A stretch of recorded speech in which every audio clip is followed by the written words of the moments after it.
Dears, once again welcome back to lovely shouts. Lovely ഷൗട്ട്സിൻ്റെ LP, UP, LDC പരീക്ഷകളുടെ mock ടെസ്റ്റിൽ നമ്മൾ discuss ചെയ്യുന്നത് 2023 ക്വസ്റ്റ്യൻസ് ആണ്. 2023 2 ക്വസ്റ്റ്യൻ പേപ്പറുകൾ നമ്മൾ ഡിസ്കസ് ചെയ്തു. ആദ്യ മാസങ്ങളിൽ നടന്ന ക്വസ്റ്റ്യൻസ് ആയിരുന്നു. ഇന്ന് നമ്മൾ ആദ്യ മാസങ്ങളിൽ നടന്ന മൂന്നാമത്തെ ക്വസ്റ്റ്യനാണ് ഡിസ്കസ് ചെയ്യുന്നത്. ഡ്രൈവർ കം ഓഫീസ് അറ്റൻഡൻറ്റ് പരീക്ഷയിലെ ക്വസ്റ്റ്യൻസ് ആണ് നമ്മൾ ഡിസ്കസ് ചെയ്യാൻ പോകുന്നത്.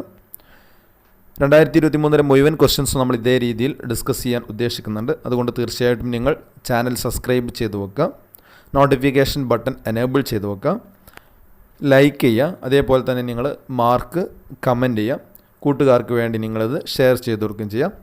ഇന്നത്തെ ഫസ്റ്റ് ക്വസ്റ്റ്യൻ നോക്കാം. 1929 ലാഹോർ കോൺഗ്രസ് സമ്മേളനവുമായി ബന്ധപ്പെട്ട് നൽകിയിരിക്കുന്ന പ്രസ്താവനയിൽ ശരിയായത് തിരഞ്ഞെടുക്കുക.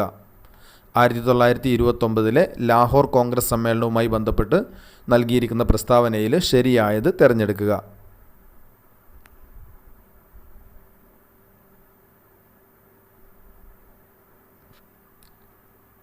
ആൻസർ ഓപ്ഷൻ സി ആണ് 1, 3. 1ഉം 3ഉമാണ് ശരിയായ പ്രസ്താവന. അതായത് ജവഹർലാൽ നെഹ്റു കോൺഗ്രസ് പ്രസിഡൻ്റായി. 3 പൂർണ്ണ സ്വരാജ് പ്രഖ്യാപനമുണ്ടായി. അപ്പോൾ ജവഹർലാൽ നെഹ്റു കോൺഗ്രസ് പ്രസിഡൻ്റായതും പൂർണ്ണ സ്വരാജ് പ്രഖ്യാപനമുണ്ടായതും 1929 ലാഹോർ കോൺഗ്രസ് സമ്മേളനവുമായി ബന്ധപ്പെട്ടതാണ്. അപ്പോൾ ആൻസർ ഓപ്ഷൻ സി ആണ് 1, 3. നെക്സ്റ്റ് ക്വസ്റ്റ്യൻ നോക്കാം. ഖുദായ് ഖിദ്മത്ത് ഗാസ് എന്ന സംഘടനയുടെ സ്ഥാപകൻ ആര്? ഖുദായ് ഖിദ്മത്ത് ഗാസ് എന്ന സംഘടനയുടെ സ്ഥാപകൻ ആര്?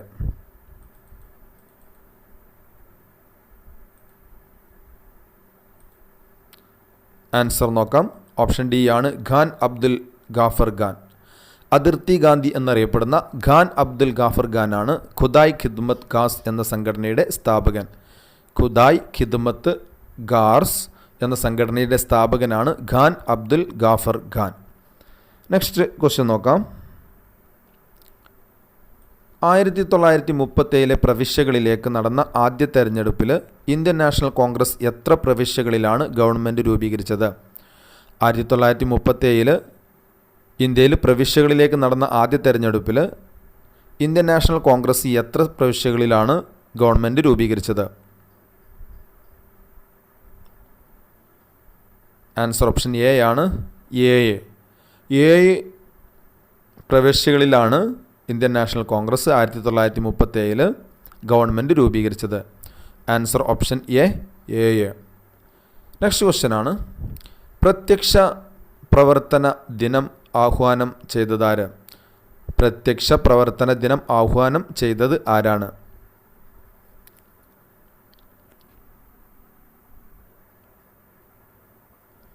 ആൻസർ ഓപ്ഷൻ ബി ആണ് Muhammad Ali Jinnah.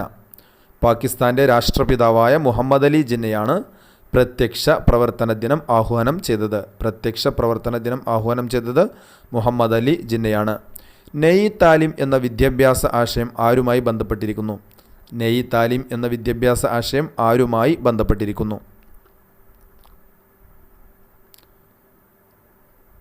Answer option A ആണ് ഗാന്ധിജി. ഗാന്ധിജിയുമായി ബന്ധപ്പെട്ട വിദ്യാഭ്യാസ ആശയമാണ് നെയ് താലിം ഗാന്ധിജി.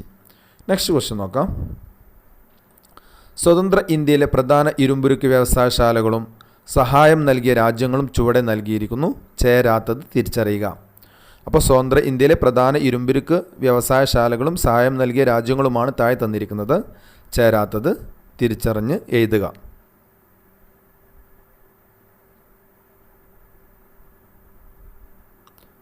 ആൻസർ ഓപ്ഷൻ സി ആണ് 3 തെറ്റായതാണ്.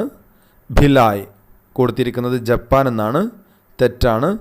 ഭിലായ് USSR അതായത് റഷ്യയുടെ സഹായത്തോടു കൂടി നിർമ്മിച്ചതാണ്. ഭിലായ് ഇരുമ്പുരുക്ക് ശാല നിർമ്മിച്ചിരിക്കുന്നത് USSRൻ്റെ സഹായത്തോടു കൂടിയാണ്, അല്ലെങ്കിൽ റഷ്യയുടെ സഹായത്തോടു കൂടിയാണ്, ജപ്പാൻ്റെ സഹായത്തോടു കൂടിയല്ല. അപ്പോൾ ഇവിടെ ചേരാത്തതാണ് ഭിലായ്. ജപ്പാൻ എന്നത് ചേരാത്തതാണ്. അതായത് ഓപ്ഷൻ സി ആണ് ആൻസർ. ഭിലായ് ഇരുമ്പുരുക്ക് ശാല നിർമ്മിച്ചിരിക്കുന്നത് 1955 1955 ഭിലായ് ഇരുമ്പുരുക്ക് വ്യവസായശാല നിർമ്മിച്ചിരിക്കുന്നത്. ഇവിടെ ആൻസർ ഓപ്ഷൻ സി ആണ്. നെക്സ്റ്റ് ക്വസ്റ്റ്യൻ നോക്കാം. നമ്മുടെ ജീവിതത്തിൽ നിന്നും പ്രകാശം മാഞ്ഞു പോയിരിക്കുന്നു, എവിടെയും ഇരുട്ടാണ്. ഗാന്ധിജിയുടെ മരണത്തെക്കുറിച്ച് ആരാണ് ഈ വാക്കുകൾ പറഞ്ഞത്? നമ്മുടെ ജീവിതത്തിൽ നിന്നും പ്രകാശം മാഞ്ഞു പോയിരിക്കുന്നു, എവിടെയും ഇരുട്ടാണ്. ഗാന്ധിജിയുടെ മരണത്തെക്കുറിച്ച് ആരാണ് ഈ വാക്കുകൾ പറഞ്ഞത്? ആൻസർ ഓപ്ഷൻ ബി ആണ്, ജവഹർലാൽ നെഹ്റു. ജവഹർലാൽ നെഹ്റു ആണ് ഗാന്ധിജിയുടെ മരണത്തെക്കുറിച്ച് ഇപ്രകാരം പറഞ്ഞത്. Answer option B, Jawaharlal Nehru. Next question നോക്കാം. ഇൻ്റഗ്രേഷൻ ഓഫ് ഇന്ത്യൻ സ്റ്റേറ്റ്സ് എന്ന ഗ്രന്ഥത്തിൻ്റെ കർത്താവ്. ഇൻ്റഗ്രേഷൻ ഓഫ് ഇന്ത്യൻ സ്റ്റേറ്റ്സ് എന്ന ഗ്രന്ഥത്തിൻ്റെ കർത്താവ് ആരാണ്? ആൻസർ ഓപ്ഷൻ ഡി ആണ്, V P Menon. V P മേനോനാണ് ഇൻ്റഗ്രേഷൻ ഓഫ് ഇന്ത്യൻ സ്റ്റേറ്റ് എന്ന ഗ്രന്ഥത്തിൻ്റെ കർത്താവ്. സ്വാതന്ത്ര്യാനന്തര ഇന്ത്യയിൽ താഴെ നൽകിയിരിക്കുന്ന പ്രദേശങ്ങളിൽ ഏതൊക്കെയാണ് ഫ്രാൻസിൻ്റെ അധീനതയിൽ ഉണ്ടായിരുന്നത്? സ്വാതന്ത്ര്യാനന്തര ഇന്ത്യയിൽ താഴെ നൽകിയിരിക്കുന്ന പ്രദേശങ്ങളിൽ ഏതൊക്കെയാണ് ഫ്രാൻസിൻ്റെ അധീനതയിൽ ഉണ്ടായിരുന്നത്?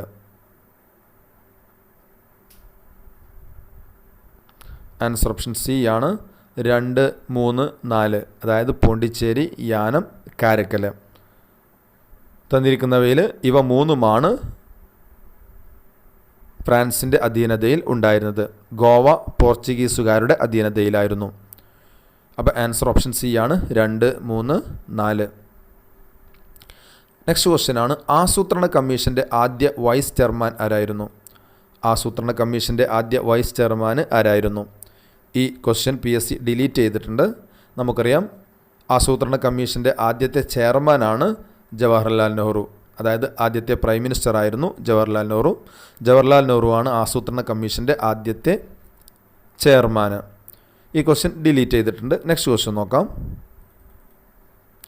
താഴെ തന്നിരിക്കുന്നവയിൽ കൊച്ചി ലെജിസ്ലേറ്റീവ് കൗൺസിലിൽ അംഗമായിരുന്നത് ആരാണ്? കൊച്ചിൻ ലെജിസ്ലേറ്റീവ് കൗൺസിലിൽ അംഗമായിരുന്ന വ്യക്തി താഴെ നൽകിയിരിക്കുന്നവയിൽ ആരാണ്? ആൻസർ ഓപ്ഷൻ ഡി ആണ്, പണ്ഡിറ്റ് കറുപ്പൻ. പണ്ഡിറ്റ് കറുപ്പനായിരുന്നു കൊച്ചി ലെജിസ്ലേറ്റീവ് കൗൺസിലിൽ അംഗമായിരുന്നത്. ജീവിത സമരം ആരുടെ ആത്മകഥയാണ്? ജീവിത സമരം ആരുടെ ആത്മകഥയാണ്?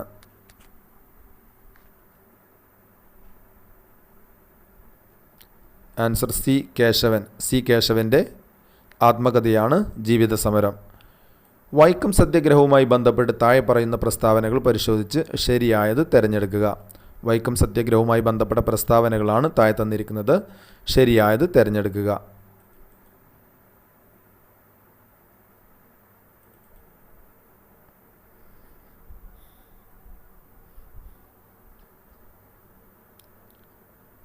ആൻസർ ഓപ്ഷൻ ഡി ആണ്, 1, 2.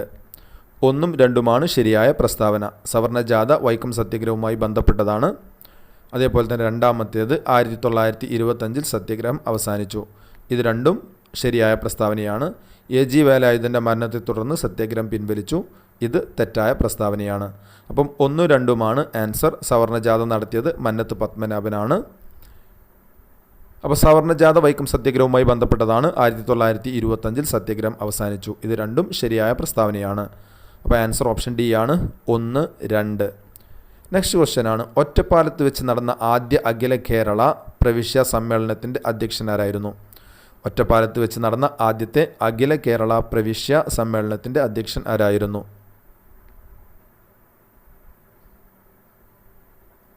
ആൻസർ ഓപ്ഷൻ സി ആണ്, ടി പ്രകാശം. ടി പ്രകാശമായിരുന്നു ഒറ്റപ്പാലത്ത് വെച്ച് നടന്ന ആദ്യത്തെ അഖില കേരള പ്രവേശ്യ സമ്മേളനത്തിൻ്റെ അധ്യക്ഷൻ. ആത്മവിദ്യാസംഘം എന്ന പരിഷ്കരണ പ്രസ്ഥാനം ആരംഭിച്ചത് ആര്? ആത്മവിദ്യാസംഘം എന്ന പരിഷ്കരണ പ്രസ്ഥാനം ആരംഭിച്ചത് ആരാണ്? ആൻസർ ഓപ്ഷൻ ബി ആണ്, വാഗ്ഭടാനന്ദൻ. വാഗ്ഭടാനന്ദൻ സ്ഥാപിച്ചതാണ് ആത്മവിദ്യാ സംഘം. ആത്മവിദ്യാസംഘം സ്ഥാപിച്ചത് വാഗ്ഭടാനന്ദനാണ്.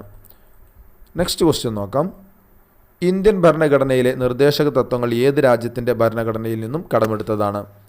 ഇന്ത്യൻ ഭരണഘടനയിലെ നിർദ്ദേശക തത്വങ്ങൾ, directive principles of state policy, ഏത് രാജ്യത്തിൻ്റെ ഭരണഘടനയിൽ നിന്നും കടമെടുത്തതാണ്?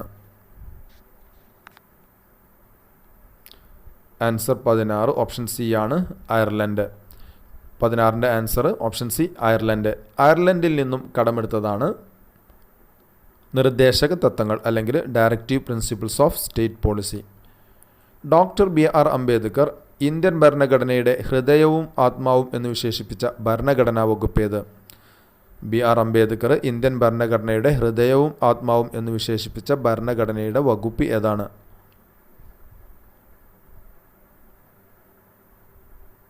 ആൻസർ ഓപ്ഷൻ ഡി ആണ് ആർട്ടിക്കിൾ 32. ആർട്ടിക്കിൾ 32നെയാണ് ഹൃദയവും ആത്മാവും എന്ന് BR അംബേദ്കർ വിശേഷിപ്പിച്ചത്. ഇന്ത്യൻ ഭരണഘടനയിലേക്ക് മൗലിക ചുമതലകൾ കൂട്ടിച്ചേർത്ത ഭേദഗതി. ഇന്ത്യൻ ഭരണഘടനയിലേക്ക് മൗലിക ചുമതലകൾ കൂടി ചേർത്ത ഭേദഗതി ഏത്? ആൻസർ ഓപ്ഷൻ എ ആണ് 42ാം ഭേദഗതി.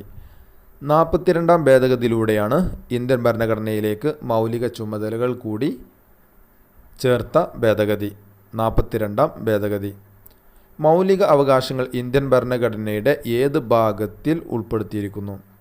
മൗലിക അവകാശങ്ങൾ ഇന്ത്യൻ ഭരണഘടനയുടെ ഏത് ഭാഗത്തിലാണ് ഉൾപ്പെടുത്തിയിരിക്കുന്നത്?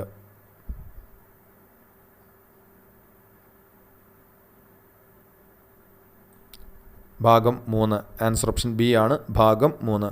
മൗലിക അവകാശങ്ങൾ ഇന്ത്യൻ ഭരണഘടനയുടെ 3ാം ഭാഗത്താണ് ഉൾപ്പെടുത്തിയിരിക്കുന്നത്. ഭാഗം 3ലാണ് ഉൾപ്പെടുത്തിയിരിക്കുന്നത്. നെക്സ്റ്റ് ക്വസ്റ്റ്യൻ നോക്കാം. നിയമവിധേയമല്ലാതെ തടവിൽ വെച്ചിരിക്കുന്ന ഒരാളെ മോചിപ്പിക്കുന്നതിനായി കോടതി പുറപ്പെടുവിക്കുന്ന ഉത്തരവ്. നിയമവിധേയമല്ലാതെ തടവിൽ വെച്ചിരിക്കുന്ന ഒരാളെ മോചിപ്പിക്കുന്നതിനായി കോടതി പുറപ്പെടുവിക്കുന്ന ഉത്തരവേത്?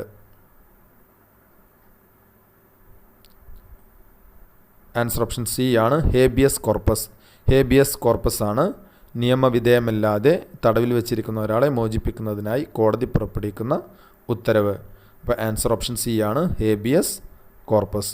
അപ്പോൾ പ്രിയപ്പെട്ട കൂട്ടുകാരെ, ഇന്നത്തെ വീഡിയോയിൽ നമ്മൾ 20 ക്വസ്റ്റ്യനാണ് ഡിസ്കസ് ചെയ്തിരിക്കുന്നത്. ഈ ക്വസ്റ്റ്യൻ പേപ്പറിലെ മറ്റു ക്വസ്റ്റ്യൻസ് നമുക്ക് നെക്സ്റ്റ് വീഡിയോകളിലായിട്ട് ഡിസ്കസ് ചെയ്യാം. Thanks for watching.